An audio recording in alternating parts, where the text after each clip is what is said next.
क्या आपने एक बात नोटिस की है? मुझे नहीं पता है कि गाइस आपने एक बात नोटिस की है या नहीं की है, लेकिन आपको मेरा बताना ये फ़र्ज़ है। क्या आपने मेरे यूट्यूब चैनल का नाम और जैसा मैं यहाँ पर कंटेंट डालता हूँ, ये कभी मैच करने की कोशिश की है? अगर आपने मैच करने की कोशिश की है, तो आपके मन में भी एक सवाल हमेशा उठता होगा कि देखो, यूट्यूब के चैनल का नाम है करण राजपूत क्ले आर्टिस्ट। ओके, कि मैं क्ले आर्टिस्ट हूँ। ओके, बाकी जो थंबनेल होता है वहाँ पर साइड में, वहाँ पे वही लगाई है मैंने, स्कल्पचर की क्या लगाई है मैंने, एंड ऐसे भी मैंने वही लगाई है, ठीक, स्कल्पचर ही लगाया है। ओके, बट फिर मैं इस यूट्यूब चैनल में तकरीबन 50 से 60 वीडियो के बीच मैंने इस यूट्यूब चैनल पे वीडियो अपलोड कर दी है। फिर भी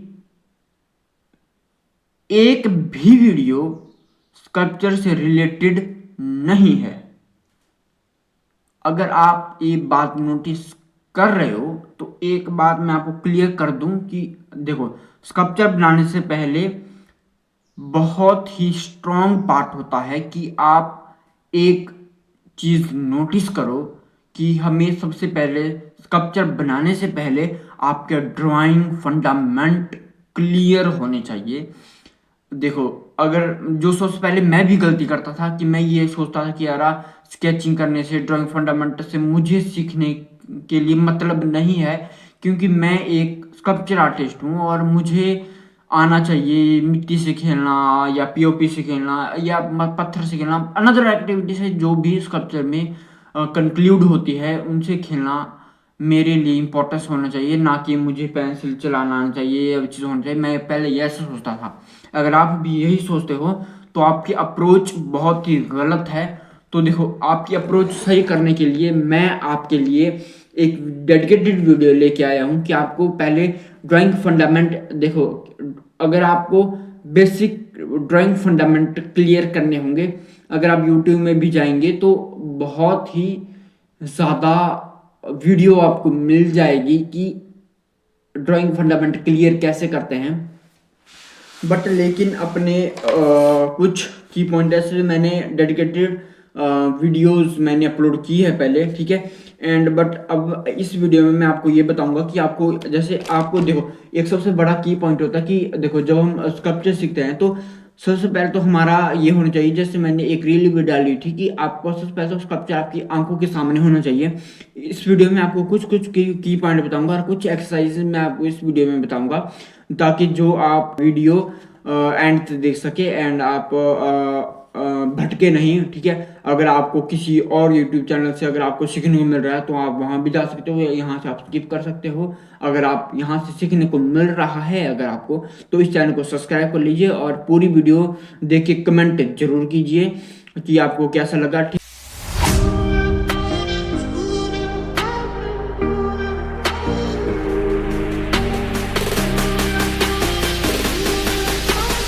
आपने 2 या 3 वीडियो मेरी पिछली देखी होगी कि मैंने कंटिन्यू पोर्ट्रेट का डाल रहा हूँ कि पोर्ट्रेट भी करना होगा, ठीक है।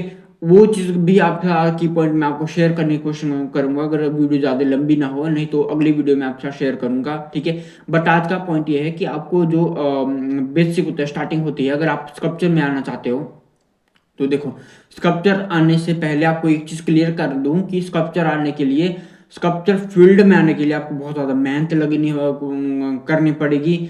आपको बहुत ज्यादा स्ट्रगल करना पड़ेगा, आपका हार्ड वर्क एंड आपका जो मैन पावर है वो भी आपको ज्यादा लगेगी, एंड आपका जो होता है ना कि यार कि काम करने का स्किल वो भी आपको ज्यादा होनी चाहिए, क्योंकि स्कल्पचर पेंटिंग आपके पास हार्ड वर्क नहीं मांगता है, लेकिन स्कल्पचर आपका हार्ड वर्क मांगता है। जब कार्विंग करते हैं, जब आप यानी जब आप मिट्टी में जब मिट्टी में तो देखो कहीं ना कहीं इजी होता है, ठीक है। जब लेकिन सबसे बड़ा टफ पॉइंट यहाँ वहाँ आता है जब हम कार्विंग करते हैं, लकड़ी में करते हैं या पीओपी में करते हैं या पत्थर में करते हैं, किसी भी अनदर एक्टिविटी हम कार्व करते हैं, तो वहां पर मैन पावर और आपका स्ट्रगल एंड आपका जो जितनी भी आपका फोर्स लगी है, मैन पावर फोर्स लगी है, वो आपका स्ट्रांग होना चाहिए, ठीक है, क्योंकि पेंटिंग में कहीं ना कहीं आपको ये छूट होती है कि आपको ज़्यादा हार्ड वर्क नहीं करना होता है, लेकिन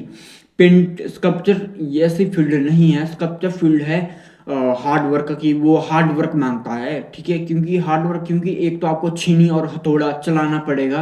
अगर आपको इस फील्ड में आ रही हो, कड़वा सच है, अगर आप ये सोच रहे हो कि मुझे छीनी हथौड़ा नहीं चलाना है या मुझे मिट्टी में ही काम करना है, वो आपकी चॉइस हो सकती है, लेकिन आपके बेसिक फंडामेंट क्लियर करने के लिए आपको स्टार्टिंग में पत्थर में भी आपको काम करना पड़ेगा, लकड़ी में भी आपको काम करना पड़ेगा, हर एक चीज में आपको काम करना पड़ेगा। ये आपके this is the basic fundament of series. अगर कॉलेज में भी आते हो तो आपको थर्ड ईयर में या फोर्थ ईयर में आपको ये जरूरी हो जाता है कि आप कार्व करो, या आप मिट्टी या हथौड़े में या पत्थर में आपको कार्व कराते हैं। वो आप वहां पर मना नहीं कर सकते कि नहीं हम ये नहीं कर सकते, क्योंकि वो आपका बेसिक है। जब आप आगे जाते हो, अगर आप कॉलेज कर रहे हो इस फील्ड में, अगर आप एज अ डिग्री के लिए आ रहे हो, तो वहां पर उस वक्त आपको पता चलता है। अगर आपको पता नहीं है तो मैं आपको क्लियर कराता चलूं, तो वहां पर आपको करना पड़ेगा। वहां पर आपको चॉइस नहीं होगी आपको कोई कि नहीं नहीं मुझे नहीं करना है, ये मुझे सिर्फ और सिर्फ मिट्टी में ही करना है। ये आपकी फील्ड, ये एक फील्ड चूज करने की छूट आपको मिलती है। जब आप हर एक चीज में कुछ ना कुछ कर देते हो, आप हर एक मिट अगर आपके पास सामने पत्थर भी रखा जाए तो पत्थर भी आप कार्व कर लो। उस वक्त आपका ये फील्ड चूज करने की आपका छूट होती है कि आप किस चीज में काम करो। अगर आप वो चीज, वो प्रायोरिटी नहीं कर पाते हो, तो तब तक आपको ये प्रायोरिटी नहीं मिलती है कि आपको क्या करने से कि क्या मिले। ठीक है, मैं आपको एक बेसिक पॉइंट्स मैं समझाता हूँ कि देखो मैं क्या समझाना चाहता हूँ, मैं की पॉइंट्स आपको समझा रहा हूँ। ठीक है, जैसे अगर मान लो कोई भी अगर इस फील्ड में, अगर इस वीडियो को पेंटिंग, अगर स्कल्पचर, अगर स्कल्पचर आर्टिस्ट देख रहा है तो आपको बहुत ज़्यादा क्लियरिटी इस चीज़ से मिलेगी। एंड अगर कोई पेंटिंग आर्टिस्ट सीख रहा है, अगर वो कोई स्कल्पचर वाला भी सीख रहा है या पेंटिंग आर्टिस्ट भी सीख रहा है, कोई भी किसी भी फाइन आर्ट डिपार्टमेंट में से कोई भी फील्ड में से देख रहा है, तो कहीं ना कहीं बहुत ज़्यादा लोग कनेक्ट करेंगे मेरी इस बात को लेके। ठीक है, अगर जो स्कल्पचर आर्टिस्ट, जो बिगिनर है, जो इस फील्ड में आने की सोच रहा है, वो बेसिकली उनके लिए है कि आने से पहले आपको एक क्लियरिटी मिल जाए कि आप अगर बीएफए कोर्स चूज भी कर रहे हो तो आपको, या बीएफए कोर्स में अगर स्कल्पचर डिपार्टमेंट चूज भी कर रहे हो, अगर आप बीएफए में नहीं आना है, किसी भी कुछ भी करने से पहले अगर मतलब स्कल्पचर शब्द या मूर्तिकार शब्द सुन रहे हो अगर आप, तो आपको एक क्लियरिटी होनी चाहिए कि मैं क्या चीज बोलना चाह रहा हूँ और आपको क्या क्या करना पड़ेगा। ठीक है, देखो पेंटिंग आर्टिस्ट में, जो पेंटिंग आर्टिस्ट होते हैं वो बहुत ज़्यादा चीज़ों में काम करते हैं। जैसे जो अगर अगर वो बेसिक, सबसे पहले तो अपने बेसिक फंडामेंट क्लियर करते हैं। जो बेसिक फंडामेंट तो जितने फाइन आर्ट डिपार्टमेंट में है उनको सभी को क्लियर करना होता है। जो सेकंड स्टेज आती है उनको कि हर एक चीज़ में अलग अलग मीडियम में काम करना। ठीक है, मीडियम यानी सबसे, अगर कलर में पार्ट, अगर कलर की बात करो तो सबसे बड़ा मीडियम होता है, या सबसे बड़ा जो मीडियम होता है, या जिनसे उनकी कलर प्रायोरिटी बढ़ती है, ये कलर की बेसिक कॉन्सेप्ट बढ़ते हैं, वो होता है water colour. Okay, water colour हर एक आर्टिस्ट को बोला जाता है कि वाटर कलर में काम करो। बाद में आपको चूज करने की उसमें भी छूट मिलती है, आपको प्रोफेशनली वाटर कलर में जाना है, किसी और फील्ड में जाना है, लेकिन बेसिक हर एक आर्टिस्ट वाटर कलर सीखता है, क्योंकि वहां पर आपको डार्क एंड लाइट की वैल्यू बहुत ज़्यादा सीखने को मिलती है। क्योंकि पेंटिंग में पूरा role basic fundament and dark and light and darkness का ही होता है, वैल्यू का ही होता है। अगर आप देख रहे हो, अगर आप मेरे यहाँ पर देख रहे हो, यहाँ पर डेथ है। ओके, ये डेथ जब आप देखो, अभी तो मैं 3D में आपको सामने हूँ, जब आप तो मुझे एज अ 2D में देख रहे हो, लेकिन मैं यहाँ पर खड़ा हूँ, ये आपके सामने ये कंपोनेंट भी रखा हुआ है। मान लो ये बॉक्स मैंने पेंसिल करना है, दिस इज ओनली 3D। ठीक है, स्कल्पचर मेरा पा रहा है, जो आपने कुछ वीडियो मेरा देखा होगा, शायद देखा होगा, प्रेम मारा का sculpture, this is a 3D medium, उसमें गलती है। लेकिन अगर मैं इसकी बात करूँ, ये एज अ 3D है। ठीक है, पेंटिंग आर्टिस्ट को एक सबसे बड़ी कठिनाई ये होती है कि सबसे पहले तो 3D को 2D में कन्वर्ट करना, और 2D में भी जो डेप्थ है, देखो यहाँ पर अगर लाइट बज रही है तो ये वाला पॉइंट हाईलाइट होगा, जो ऊपर वाला है, जो ये वाला हिस्सा है और नीचे वाला हिस्सा है, और ये वाला हिस्सा और ये वाला हिस्सा। देखो स्टेट में तो आपको कोई भी दिखा दे कि स्टेट है पेंसिल वगैरह, आपको स्टेट दिखाई देगा। लेकिन जब आपको ये मतलब पेंटिंग में आपने पोर्ट्रेट करते हो, किसी भी करते वक्त ये डेप्थ बतानी है उसमें, कि ये ऊपर से कर्व होगा, नीचे से भी कर्व होगा, ऊपर से उभार जो पूरा राउंड है, राउंडनेस अगर आपको बतानी है तो आपको जो डार्क एंड लाइट की वैल्यू, वॉल्यूम और वैल्यूज का पता होना जरूरी होना चाहिए कि आपको यहाँ पर कैसी वैल्यू आनी चाहिए। तो वो चीज़ एक पेंटिंग आर्टिस्ट को बहुत ज़्यादा क्लियर होनी जरूरी है। ये बेस पता चलता है पेंटिंग आर्टिस्ट को वाटर कलर से। कलर कलर वैल्यू भी उनसे पता चलती है। उससे पहले कलर में जाने से पहले उनको यूज कराई जाती है ग्रेफाइट पेंसिल। ये वाली पेंसिल, ये तो 8B की है। ग्रेफाइट पेंसिल से जो वॉल्यूम होती है या वॉल्यूम होती है, जो डार्क एंड लाइट का जो टोन होती है, वो इस पेंसिल से या पेंसिल से करने में बहुत ज़्यादा सिखाई जाती है। मैं मानता हूँ कि ये BFA में नहीं बताया जाता, ये चीज़ नहीं बताई जाती जो आपको बता रहा हूँ। लेकिन आपको जो प्राइवेट कम्युनिटी होती है, जो प्राइवेट क्लासेस होती है, वहाँ पर ये चीज़ बहुत ही पीक लेवल पर बताई जाती है, जबकि ये चीज़ ज़रूरी है और ये चीज़ कॉलेज में नहीं बताई जाती। कॉलेज में लोगों को पता कब चलता है, जब वह 5-6 मंथ दे देते हैं या बहुत ज़्यादा टाइम दे देते हैं इस फील्ड में, तब उनको पता चलता है कि ये चीज़ क्या है।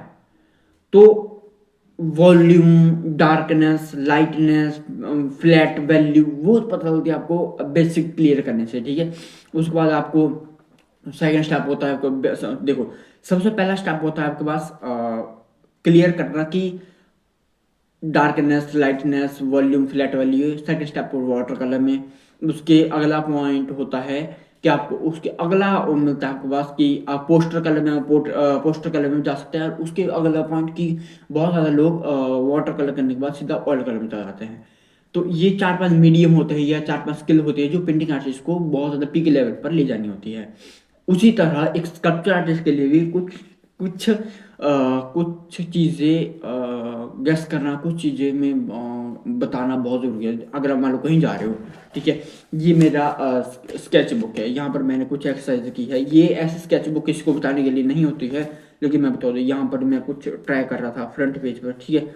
तो उसके बाद मैंने उसके बाद मैंने पेन स्केचिंग की, ठीक है, अगर मैं आपको बता सकूं, ठीक है। तो एक बार ये मैंने ये ओनली 1 मिनट का स्केच है, ये 1 या 1.5 मिनट मैंने ये कंप्लीट किया, ठीक है। उसके बाद ये मैंने फेस में ये भी चारकोल से मैंने कंप्लीट किया, ठीक है। तो और यहाँ पर अगर मैं एक और पोर्ट्रेट मैंने एक और पेन स्केचिंग मैंने की, अगर आप मैं बता सकूँ, ये 10 मिनट की पेन स्केचिंग होती है, ठीक है। टाइमिंग के हिसाब से स्केचिंग बहुत ज़्यादा ये दिस इज पेन स्केचिंग में बहुत आपको मिटाना नहीं होता है आपको। बट इसमें जो आपको मैं बताने की कोशिश कर रहा हूँ कि इसमें जो ये वाला हिस्सा, ये वाला एंड ये फेस का, वहाँ पर आपको डेप्थ पता चलती है, ठीक है। पेंटिंग में भी अगर आप देखो तो वहाँ पर भी डेप्थ पता चलती है कि डेप्थ कहाँ। ये चीज़ जो इस स्केच बुक में है आपको बहुत ही गंदा लगे, दिस इज एक्सपेरिमेंटल पार्ट। यहाँ पर हम एक्सपेरिमेंट करते हैं, जो हम सोच रहे होते हैं वो इसमें एक्सपेरिमेंट करते हैं। ये ओनली 140 GSM का ये पेज है, A5 साइज के पेज है, और ये तकरीबन बहुत ज़्यादा सिंपल है। ड्राइंग बुक यहाँ पर लिखा होगा 50 बुक सीट इसमें आती है। तो ये वाली नोटबुक सिर्फ और सिर्फ मेरी एक्सपेरिमेंटल है। स्कल्पचर आर्टिस्ट के लिए जो टफनेस आती है, देखो स्कल्पचर आर्टिस्ट को सबसे पहले 3D में सब कुछ होता है, 3D में 2D में कन्वर्ट कन्वर्ट तो नहीं करते, लेकिन आउटलाइन उसके परफेक्ट होने चाहिए। आउटलाइन परफेक्ट होने के बाद अगर आपको उसके बाद होने चाहिए आउटलाइन परफेक्ट है वहाँ पर, उसके बाद कन्वर्ट करता है एक आर्टिस्ट स्कल्पचर में जब कन्वर्ट करने की कोशिश करता है तो बहुत ज़्यादा उसको मुसीबतें आती है, बहुत ज़्यादा चीज़ें होती है, ठीक है। तो वो चीज़ स्कल्पचर आर्टिस्ट के सामने मुसीबतें या प्रॉब्लम या टफनेस आती है स्कल्पचर आर्टिस्ट में, ठीक है। तो उसी प्रकार आपको स्कल्पचर आर्टिस्ट में बहुत मीडियम होता है। सबसे पहले का आपको लाइनें क्लियर होनी चाहिए, ठीक है। उसके बाद आपको मिट्टी में काम करना आपको आना चाहिए, मिट्टी से खेलना या मिट्टी को प्यार करना आपको आना चाहिए। उसके बाद आपको आता है कि जब मिट्टी में आपको पूरी तरह कंफर्टेबल हो जाते हैं, उसके बाद आपको मोल्डिंग, उसके बाद उसका मोल्ड बनाना आपको आना चाहिए। मोल्ड बनाना भी आपको आना चाहिए कि आप मोल्ड उसका बनाओ। उसके बाद मोल्ड तो आप बना लेते हो, उसके बाद मोल्ड के अंदर मटेरियल पोर करना, उसको अच्छे से करना, वो एक अलग प्रोसेस हो जाती है। उसके बाद पार्ट आता है कार्विंग का, जो वुडन कार्विंग होती है वो करने का। लेकिन उसके बाद आता है मेटल कास्टिंग। मेटल कास्टिंग के बाद आती है स्टोन कास्टिंग, स्टोन कार्विंग। तो उसके बाद भी बहुत ज़्यादा पार्ट होते हैं स्कल्पचर में। स्कल्पचर में एक चीज़ से स्कल्पचर नहीं बना, बहुत ज़्यादा चीज़ से स्कल्पचर बनाया जाता है, लेकिन जो बेसिक है वो यही है जो मैं आपको बताया। तो अगर आपको स्ट्रगल करना है, अगर आपको बीएफए में ये चूज ये स्पेशलाइजेशन चूज कर रहे हो, तो ये चीज़ आपको आनी चाहिए। और हाँ, अगर जो मैंने बोला था कि मैं आपको ये कुछ एक्सरसाइज बताऊंगा, ये वीडियो बहुत ही लंबी हो गई है एक्चुअली में, और बहुत ज़्यादा लंबी वीडियो हो जाएगी। जो एक्सरसाइज है वो मैं अगली वीडियो में आपको बताऊंगा।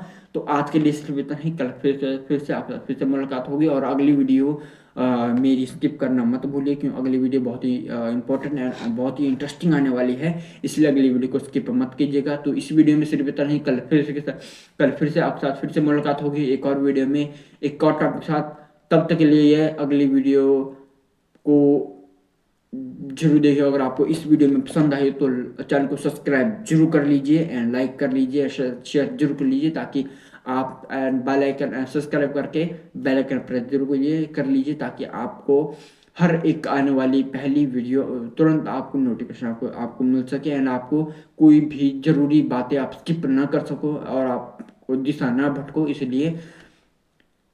इसलिए इस चैनल को सब्सक्राइब कर लीजिए। आप स्कल्पचर आर्टिस्ट हो तो आपको बहुत ज़्यादा क्लियरिटी इस वीडियो में आपको टाइम टाइम आती ही मिलेगी, क्योंकि अब मैं बहुत ही जल्दी स्कल्पचर फील्ड, स्कल्पचर लाइन, या स्कल्पचर चीज़ जो स्कल्पचर जो इस यूट्यूब चैनल का नाम है क्ले आर्टिस्ट, तो उस चीज़ में बहुत जल्दी आने वाला हूँ, और बहुत ज़्यादा जल्दी वो आपको इस वीडियो में, इस यूट्यूब चैनल में मिलेगी। तो इस चैनल को स्किप मत कीजिएगा, टाइम टाइम पर यहाँ पर जो हर एक वीडियो देखते रहिएगा, क्योंकि हर एक वीडियो आपको नॉलेजेबल और आपको इम्पोर्टेंस देने वाली हर एक वीडियो होगी। और आप इस चैनल को आप स्कल्पचर आर्टिस्ट हो तब तो आपको कंपलसरी इस चैनल को सब्सक्राइब कर लीजिए, क्योंकि स्कल्पचर आर्टिस्ट में मार्केट में या कहीं भी इस फील्ड में रिलेटेड इस तरह की जानकारी कोई नहीं देता है जो मैं दे रहा हूँ। वो आई होप कि शायद कोई नहीं देता जो इस फील्ड मैं कर रहा हूँ, या मैं आपको जानकारी दे रहा हूँ यूट्यूब में, शायद ही कोई दे रहा होगा स्कल्पचर फील्ड में, खासकर स्कल्पचर फील्ड में।